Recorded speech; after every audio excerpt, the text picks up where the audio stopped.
Hey, what's up everyone? I'm Jakejames Lugo, and welcome to the channel, where you'll find some of the most fair and honest game reviews out here. And today, we're kicking it back in a galaxy far, far away again, with a game that myself and many of you out there, I'm pretty sure, played a ton of this game growing up. I'm talking about Rogue Squadron for the Nintendo 64, another Star Wars game that people swear by. Now, I do have to say from the jump, I know this game is also on PC, but we're going to talk about the Nintendo 64 version, because that's the version that I grew up playing. And we have to really discuss, was this a classic? Or did it actually suck back then? Because so many people have a lot of high praise for Rogue Squadron. There are very few things that are more exhilarating in the Star Wars universe than taking control of your very own starship. Yeah, being a Jedi is cool and all, but it's nothing like flying an X-Wing during the iconic Death Star trench run during the Battle of Yavin.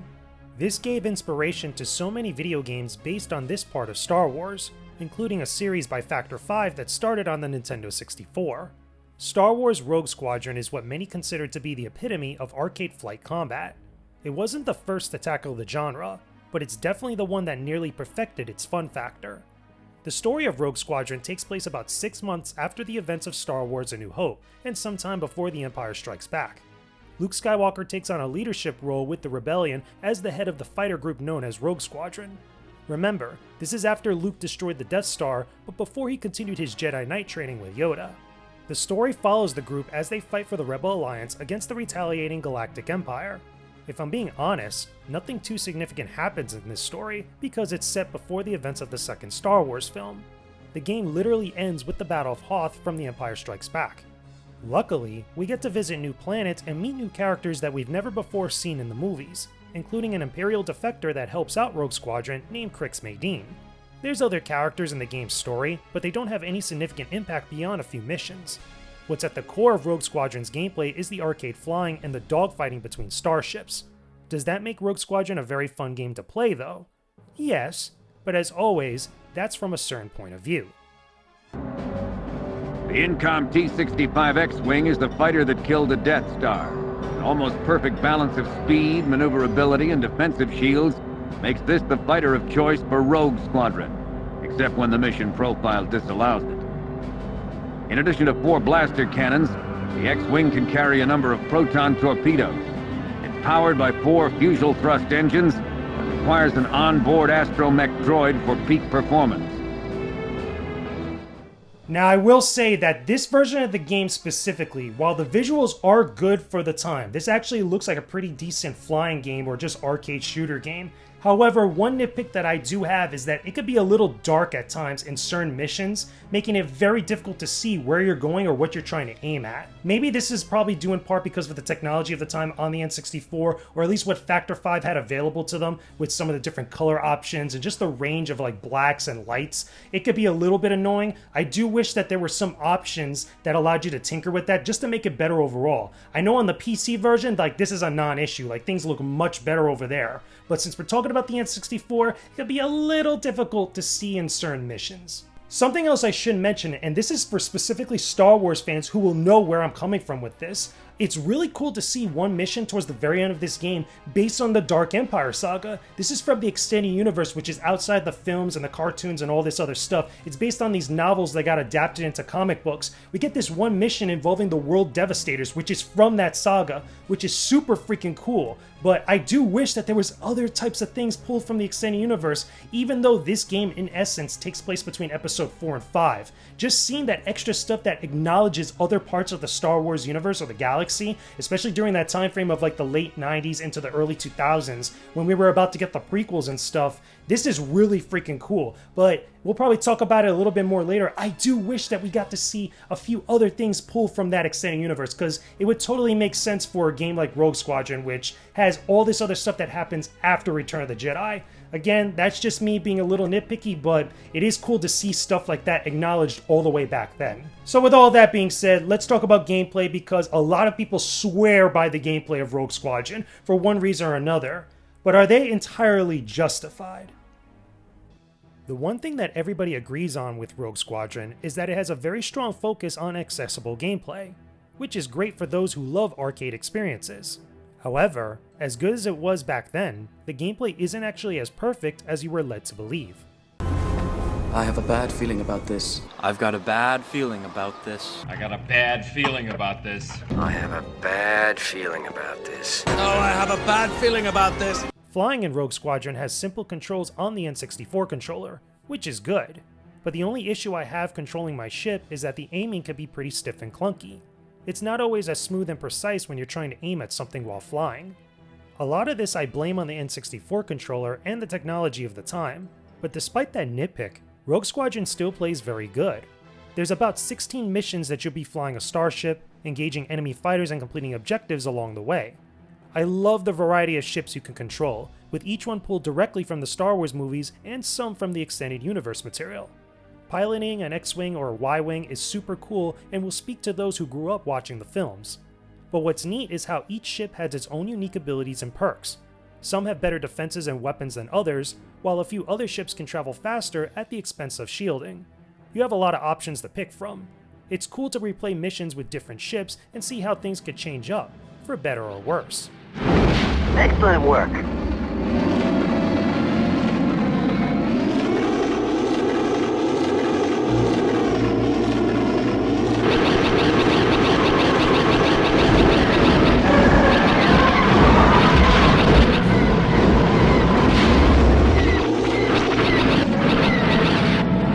Everything that I've said up to this point sounds great, but I should also mention that Rogue Squadron can also be difficult at times.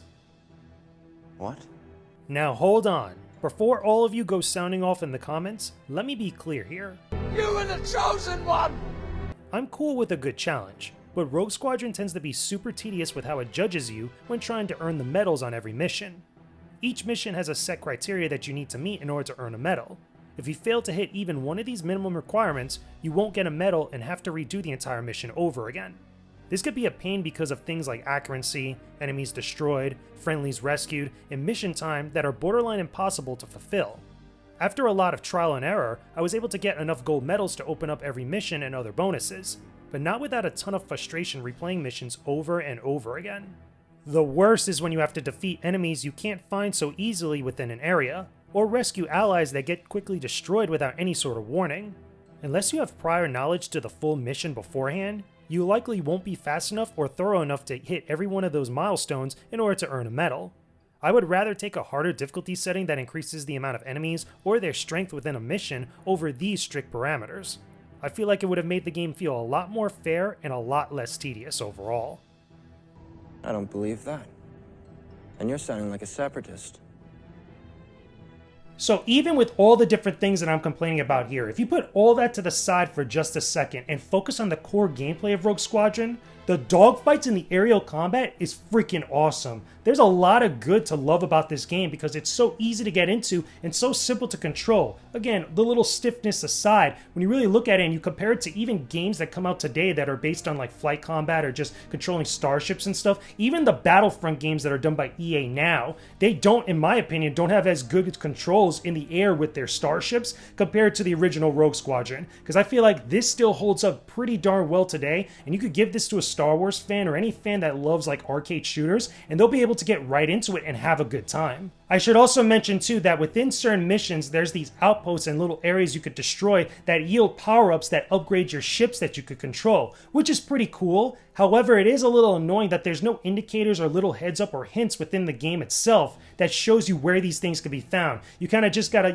accidentally run into it or find a guide online to find where all the upgrades are. But the upgrades themselves are actually pretty good. You get better missiles, better bombs, better shielding and defenses for all your ships that you could control, even some of the bonus ones you unlock later on. That to me is pretty freaking cool, and it's nice, and it gives you a reason to go back into certain missions to find these things. But still, I do wish like maybe there was like a hint or something you could discover within the game, or some sort of like addition to your radar that lets you show, or at least shows you on the map where you could find these things so you could actually go get them. Because without even me telling you this, if you just played the game like that, you would have no idea that these things even exist. And speaking of bonuses and goodies, let's talk about the game's extra content, because this is one of those fun things about older Star Wars games that are, I gotta admit, pretty freaking good.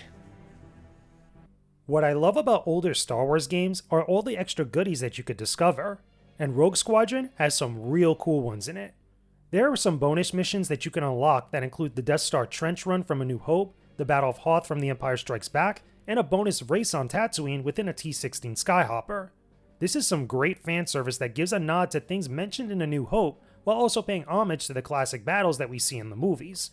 Along with that, the game has unlockable starships that you could control after playing through the game at least once. You'll be able to fly the Millennium Falcon or a TIE Interceptor to use on multiple missions.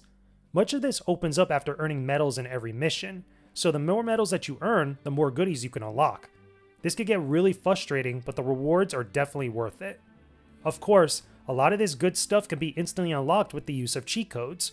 And who doesn't love a good old cheat code? But here's the best part. You could actually unlock a Naboo starfighter from Episode 1 The Phantom Menace by entering a few codes, which then becomes usable for the entire game. This was some very cool promo for the upcoming prequels back then, and was hidden within the game for a very long time. But that's not all. You could also use cheat codes to fly a 1969 Buick Electra convertible. This replaces the V-Wing during some missions, but it also has the same flight and weapon capabilities. The Buick is a recurring Easter egg in all of the Rogue Squadron games, based on a real car that was owned by a Factor 5 employee. It's a silly but cool bonus for sure. But if that wasn't enough, there's even more beyond that. You could input a code that places you into a bonus level to control an AT-ST walker. All you do in it is shoot a bunch of enemies and destroy obstacles within the area. It's nothing too crazy, but it's a nice distraction that's meant to be silly fun. There's other cheat codes in here with a variety of effects, including opening up the gallery for in-game music and seeing all of the cutscenes within the entire story. But overall, I enjoy seeing all this extra stuff. It's something from games back then that you don't really see anymore these days. Good morning, Wedge. The rest of Rogue Squadron is still back at base, but I thought we could take an early morning run through Beggar's Canyon.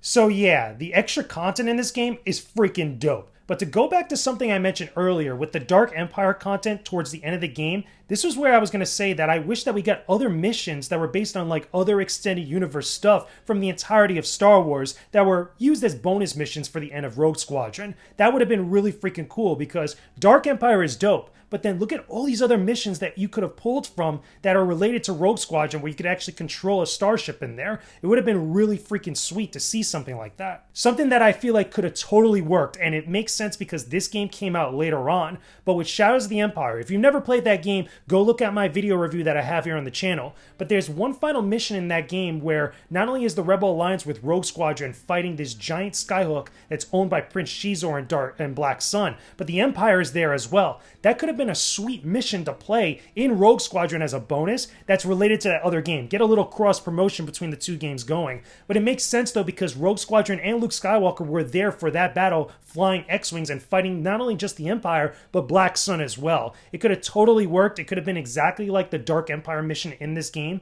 But even then, I still say like there's so much they could have pulled from, which they probably implemented it into some of the future sequels, including Rogue Leader and Rebel Strike. But if we're just looking at this game, it would have been so freaking dope to see something like that.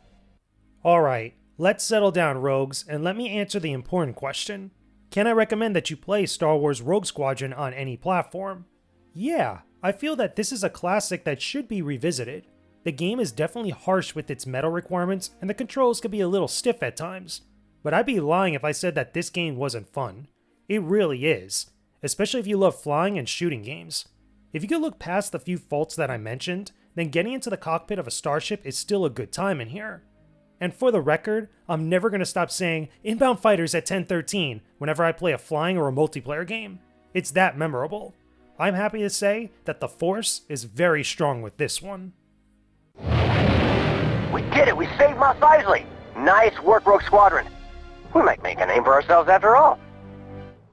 And there you go, everyone. Those are my thoughts about Star Wars Rogue Squadron for the Nintendo 64. I know this game is also available on PC, but I wanted to talk about this version of the game because it's the one that I grew up the most with playing it like back then. It was just So much fun experiencing this on N64, and I'd say, like, this is still a classic to me. This still holds up very well, and I would recommend other people, even if you're not a big Star Wars fan, to go play this, because it's that fun. The only other thing I could say about Rogue Squadron is that they kind of did this later on in other sequels with, like, Rogue Leader and Rebel Strike, but have co-op to play with your boys and actually be Rogue Squadron together, because it's awesome flying an X-Wing yourself, but then when it's you and your boys or your girls and you're all going together as Rogue Squadron, like fighting the Empire, that is just so much freaking fun, man. And it works because it's an arcade flight game, an arcade shooting game, and it's not too complex, kind of like Star Wars Squadrons or even X-Wing and TIE Fighter. It's just straight up fun, and what more can you really ask for beyond that? But of course, like any other game that I review on this channel, that's just my thoughts about Star Wars Rogue Squadron. Let me know your own thoughts about this game down below in the comments section. Tell me, are you a big Star Wars fan? Do you love Star Wars games? Do you love Rogue Squadron? What are some other games that are similar to Rogue Squadron? They don't even necessarily need to be Star Wars,